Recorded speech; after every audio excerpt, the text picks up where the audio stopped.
Hi everyone, welcome back to CMD and another video. You join us back here with hothatches.co.uk for episode 5 of the series. Big thank you to Chris at Hot Hatches for accommodating us again, providing us with facilities, cars, petrol and everything in between. If you're interested in this car or any of their stock, feel free to check them out. I'll put links in descriptions. And today we've got the Audi S3. This one in saloon variant is a all-out tech fest and comes in stealth spec. Right up my street, black on black. I'm really interested to find out if this car can be the great all-rounder that everyone says it is, along with enough fun to sort of put that smile on your face in the meantime. We're here to find out, so without further ado, let's get inside, take a look around and go from there.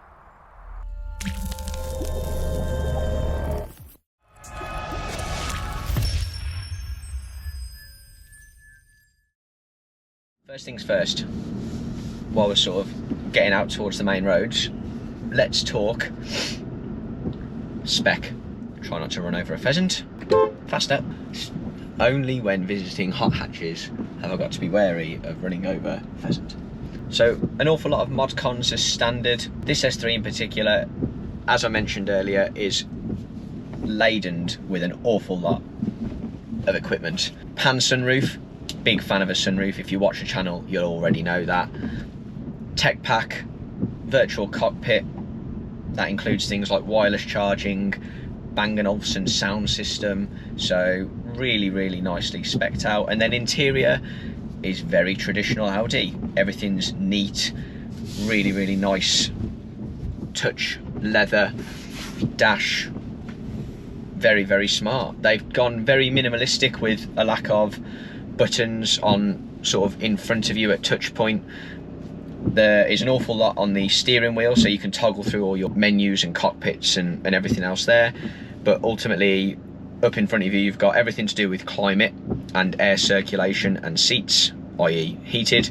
And then you've got your drive select, traction control, auto stop start, and a button that's got a screen on it. So when you start the car, a screen pops up, which to me, I'm just not a fan of, considering that you can have the virtual cockpit right there. So I'm just going to go ahead and pop that off. But isn't it nice to have the option? Very well done, Audi.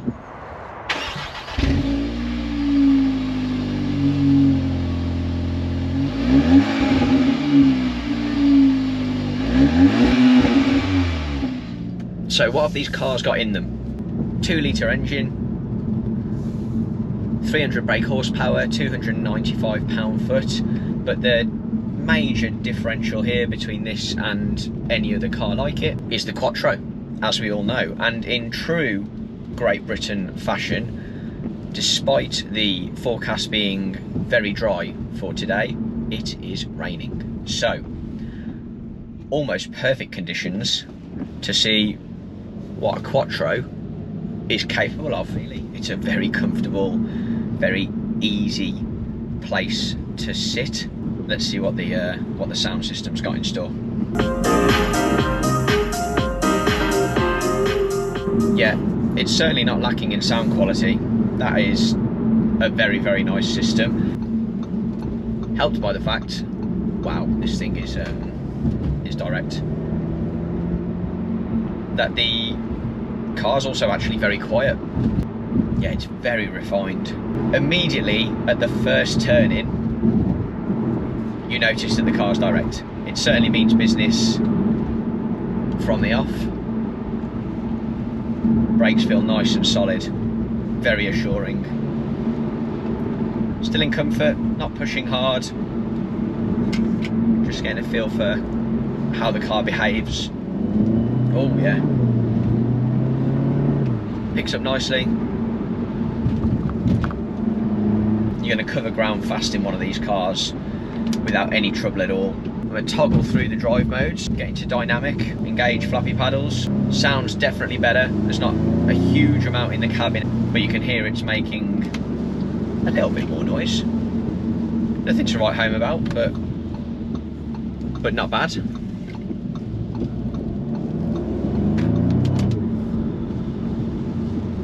Yeah, it goes lovely. I'm really impressed with these seats as well. They really hold you nice. But what's quite nice as well is that you can pick your view. You don't have to take the virtual cockpit, and you can have a rev counter and a speedo right in front of you in the middle, which is quite nice. And in this mode you also get a G meter and a boost bar, which is pretty cool to be honest, but strikes me as slightly dangerous also. Right.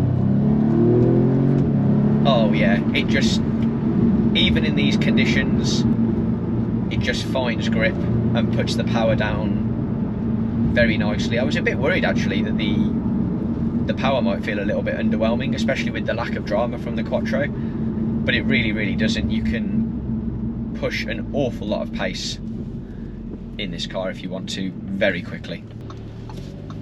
Just going to give it some beans out of a junction. Oh gosh. Very fast, very quick indeed. It's quite chuckable. Doesn't feel like a big car. Nice turn circle. Found me out of some trouble.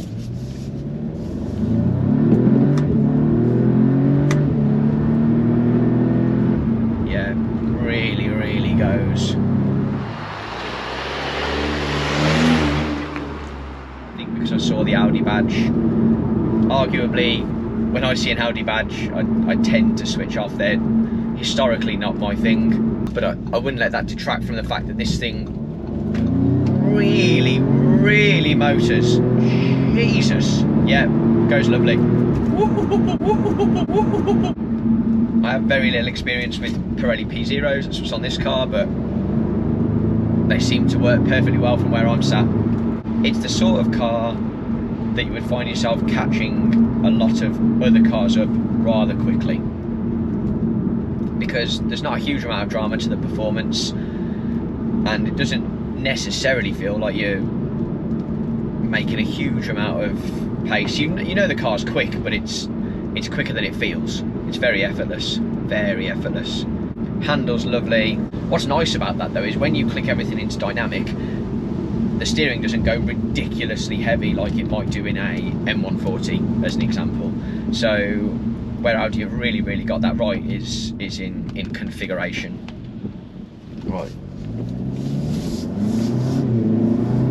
Oh, even in comfort mode, it's just, in this weather, it's ballistic. It rides a lot of the nasty British B roads far better than it probably should. It's pretty good. If I was going to be critical, I have to be, don't I?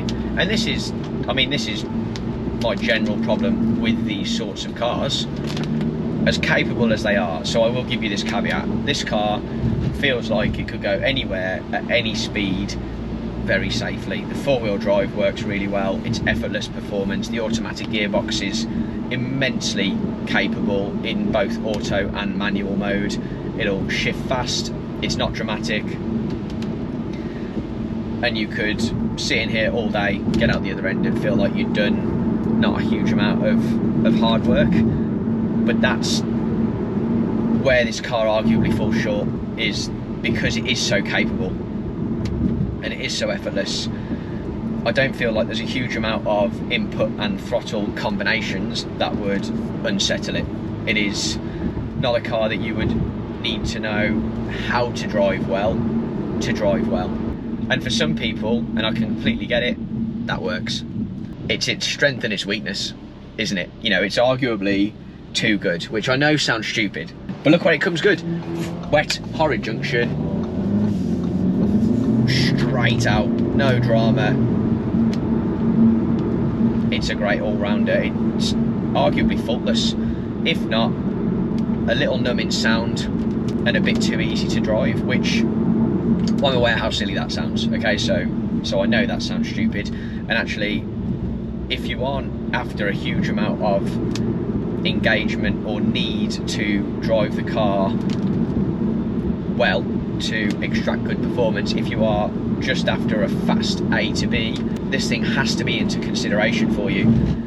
Other cars that might do it as well, Golf R, arguably, same car underneath, and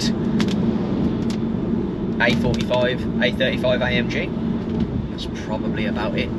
These upgraded seats are very nice, and they really set the car off, as do a lot of the other little touches. Pan sunroof, virtual cockpit, you know, they do mean that these cars are that little bit more special when you get them with nice spec. And let's not forget, a lot of people didn't build them with nice spec because spec options at Audi cost an awful lot of money, like they do in all German manufacturers.